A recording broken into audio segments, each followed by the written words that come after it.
Yan po ang pakain ng aso. Ano po pakain ng aso dyan, boss? Anong ulam for today ng dog? Pakita mo yung ulam ng aso. Manok. Unok. Ano?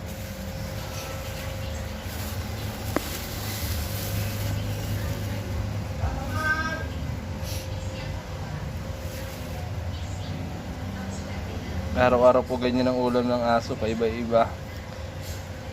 Pagka isang ulam lang ayaw niya, kailangan lagi ganyan ang ulam niyo. Masasarap na pagkain.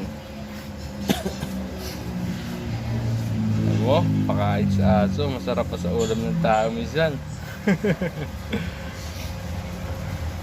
Yan po, pakain ng aso. Nilagay na pala natin, boss. Sarap po.